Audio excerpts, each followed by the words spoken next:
In this next part of the Jack Project series, we will learn how to make a handlebar. Starting with 2 sketches and dimensioning them fully, we will use this to create a swept feature. If you are interested in our training sessions, contact us for more information. So far we have done a pin, we have done a spacer or a washer, we have done some circlips, and up next we are going to do this handlebar over here. We are going to use a new feature called the swept feature, and let's have a look at how to do that. It's got a pathway to follow, and the actual profile that follows this path is a circle of diameter 16. We will be drawing 2 sketches. I will also show you an easier way to do this, so both work quite well. And this can all be done in one feature. So let's have a look at that. So sketching on the front plane, although it looks like a center line going through the middle over here, I'm actually going to draw a solid line. So I'll draw all of the lines first, and then I will add in the dimensions thereafter. So I've got a solid line, so I use my right click and swipe to the left for the line tool. So horizontal line to the left, and over here I would like to activate the tangent arc. You'll see over here it actually rounds a bit on these corners here. There's no sharp corners.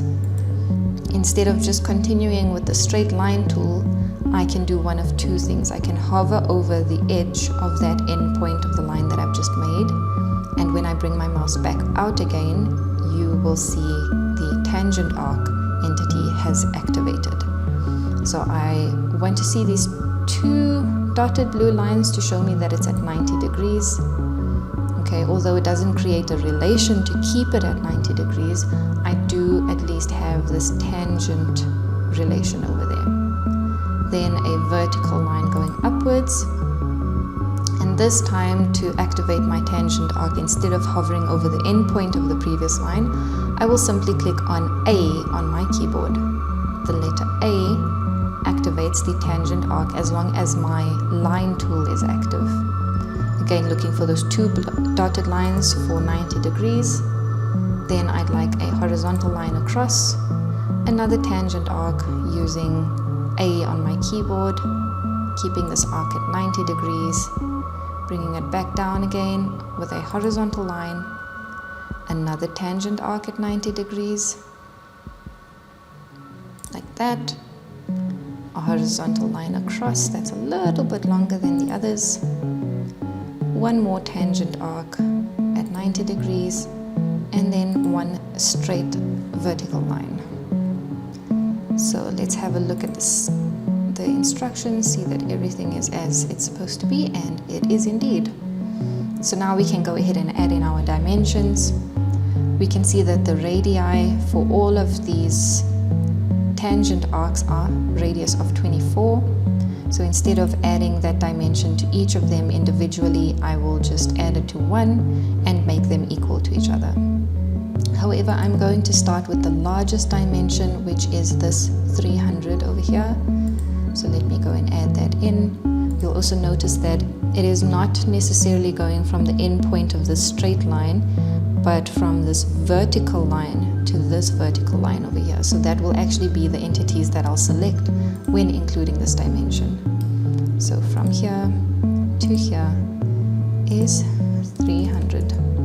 Remember, your first dimension scales the rest of your sketch, so make sure that you are choosing the largest dimension first. From there, from this horizontal line to the bottom, we've got 100. Here we've got 80, but over here we will definitely be clicking a end point instead of a line. So 100 by 80 and 120 over there.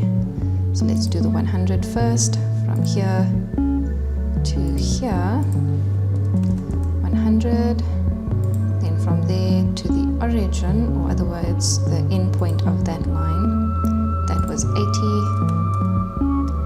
and this over here is 120. nicely.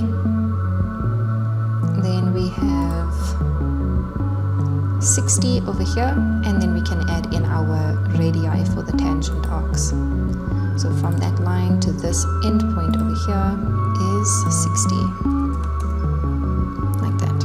Okay, it looks like the line disappeared, but it's just really short because that tangent arc is actually quite big. Then adding a radius over here, that was 24. Okay, you can see it became significantly smaller. And instead of adding a dimension to each of the other tangent arcs, I will simply make them equal to this one. So clicking on this arc, holding Control on my keyboard, and then going and selecting all of the other arcs while holding Control. I can then click on Equal to make all of those the same dimension. So if this one changes, all of those will change along with it. So now my sketch is fully defined. I can go and create the sweep feature from this. So I will show you the first option, which is using one sketch only. Going to the Features tab, selecting the Swept Boss Base feature, and selecting the option that says Circular Profile.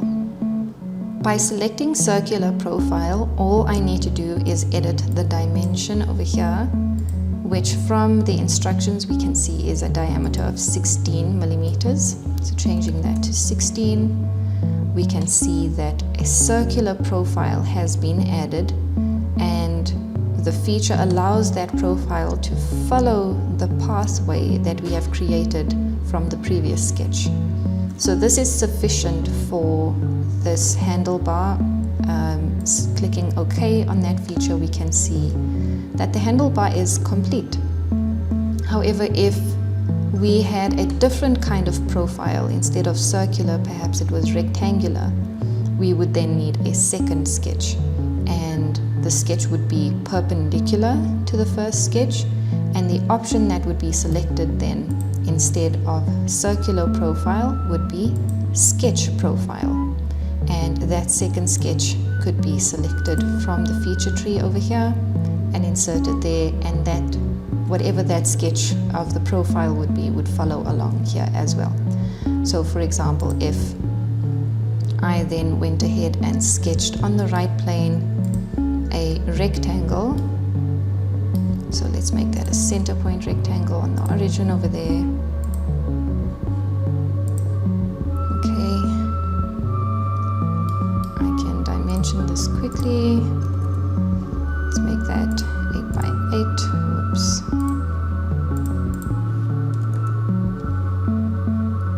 And saving and exiting that sketch, I'd like to drag it above the sweep feature so it makes it possible for me to add it into that feature. So right-clicking on the feature and editing the feature, instead of selecting the option that says circular profile, I can click on sketch profile. And in this blue box, if I hover over the icon, it says profile. So it's no longer a circular profile, it is waiting for me to select another sketch. So in my feature tree, I can drop down, select that square that I've just made. You can actually see the preview as well has taken that square as the profile, and the sweep feature allows it to follow along that pathway. And if I click OK, this is what it looks like. Okay, that is of course not the final handlebar. The final is actually the diameter 16 circle. So I'm just going to delete this sketch, and there we have our handlebar.